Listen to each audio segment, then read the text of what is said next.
The bilateral relation between Pakistan and Afghanistan, the South Asian neighbours, has nosedived to its lowest point in years, following the deadly border clashes last month, which affected people on both sides of the frontier and brought trade to a standstill.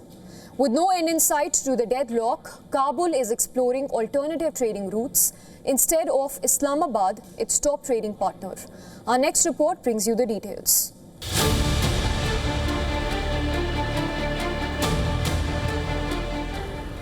Since the Taliban stormed back to power in Kabul in August 2021, there has been an unmistakable deterioration in Pakistan-Afghanistan ties.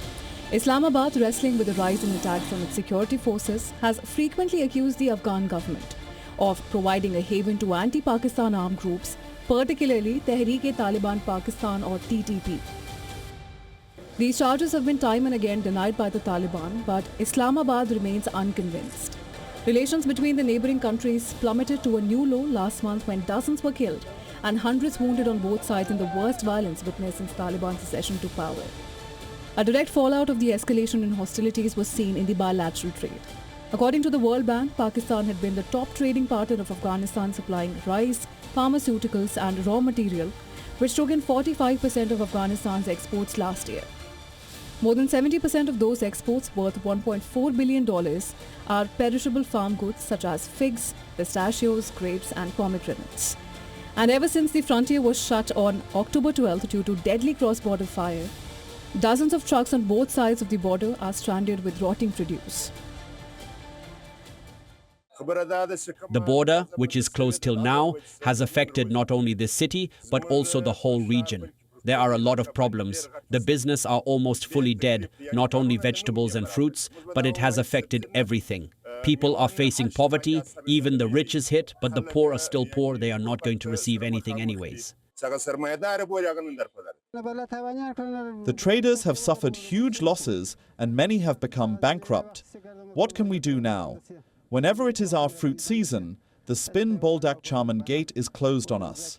It is the same during the grape season. The road closures keep getting extended for one excuse or another.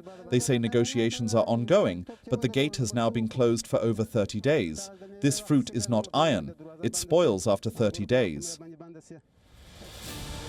According to the Pakistan-Afghanistan Joint Chamber of Commerce and Industry, both sides have incurred losses topping $100 million and up to 25,000 border workers have been affected.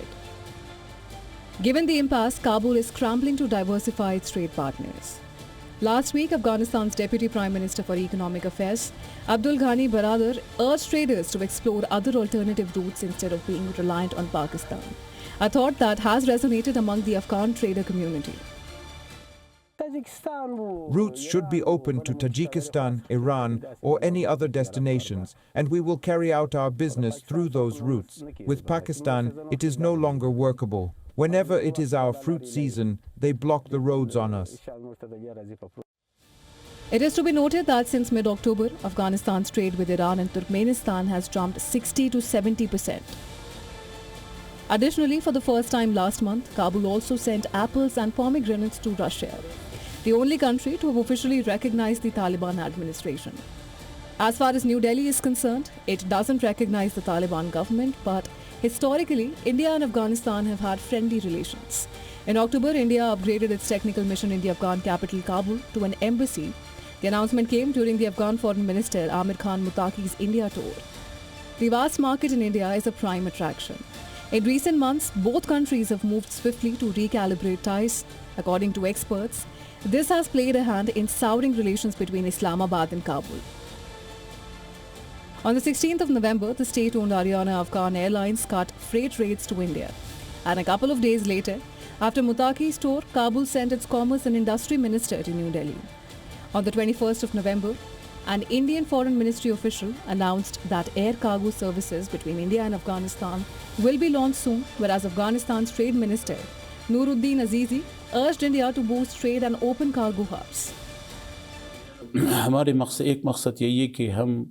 We aim to invite Indian industry expertise in mining and agriculture to Afghanistan. Mining sector में और जो agriculture sector में और जो सनत के sector में काम करना चाहते हैं तो हम उसको दावत दे दें कि अफगानिस्तान में आ जाएं और सरमाया गुजारी करें. Islamabad, which needs Afghan transit to reach Central Asia for textile and energy trade, is also feeling the pinch but has maintained that closure curbs militant infiltration. But this would be a hard sell to Pakistani traders and workers bearing the burden of mounting losses.